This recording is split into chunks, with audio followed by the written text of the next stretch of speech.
You are not bad with money. If you earn a decent paycheck, move it into savings on a Monday, and watch it quietly evaporate by Friday, you already know the truth. This systemic loss of money isn't a character flaw. It has nothing to do with being undisciplined or lazy. The inability to save stems from a specific neurological process, a brain problem that dictates how we categorize every dollar we touch. Every time you spend, your brain registers a flash of discomfort called payment pain.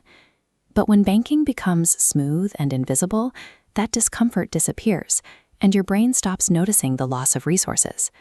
Seeing the distinction between effortless spending and protected saving is a necessary shift for anyone trying to stop their balance from shrinking.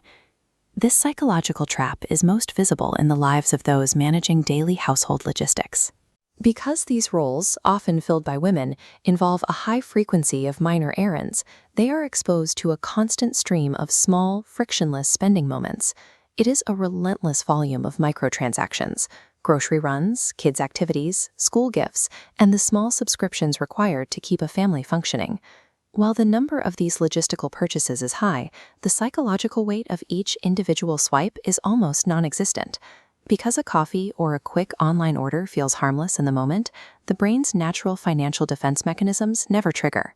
A family's financial drain is rarely the result of a single, lavish luxury. It is the cumulative effect of these invisible logistical costs adding up day after day. In the early 2000s, researchers ran a study to see exactly how different payment methods alter human behavior. The control group was required to physically count and hand over cash for a specific product. The variable group bought the exact same item, but they used a painless card that required almost no thought. The results were staggering. The card group spent nearly double what the cash group spent for the identical product. If a plastic card can double your spending, imagine the compounded damage of today's invisible mobile taps and one-click checkouts. The physical format of a transaction, the level of friction involved, is what dictates the brain's willingness to sacrifice its resources. A historical contrast shows us what a truly protective financial environment looks like. 100 years ago, millions used savings clubs. These required small weekly deposits, paid zero interest, and locked the money away until a specific date months in the future. By any modern standard of growth or liquidity, these accounts were terribly designed. Yet, despite the lack of flexibility, they were incredibly successful tools for ordinary people for decades. The inconvenience was the point. The waiting periods and rigid rules protected the money from the user's own impulsive brain. Easy-access savings accounts are often a threat to wealth because the brain treats any frictionless money as available spending money. To rebuild protection, reintroduce friction by separating savings from daily spending. Open an account at a separate bank to create digital distance, ensuring transfers take days to clear.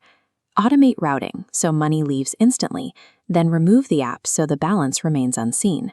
For flexible categories like dining out or personal treats, go back to a physical cash jar. When the cash is gone, the category is closed. This physical limit forces a deliberate decision. Designing a restrictive environment eliminates the need for constant willpower. The system handles the protection, so you don't have to. To reach financial safety, calculate your essential living expenses, rent, groceries, transportation, and insurance, and multiply that number by 3. This protection fund is strictly for emergencies, like job loss or medical bills. Once you hit 3 months, you can begin building towards 6. Within this system, you control 2 levers: the limit on what you spend and the potential of what you earn. There is a practical floor to how much you can cut. Once you've reached it, focusing on increasing your income through a new skill or a side project becomes the more effective strategy. Real financial security is built by ordinary people who design boring, automatic systems. By establishing a distant account today, you turn saving into a background process that functions whether you are paying attention or not.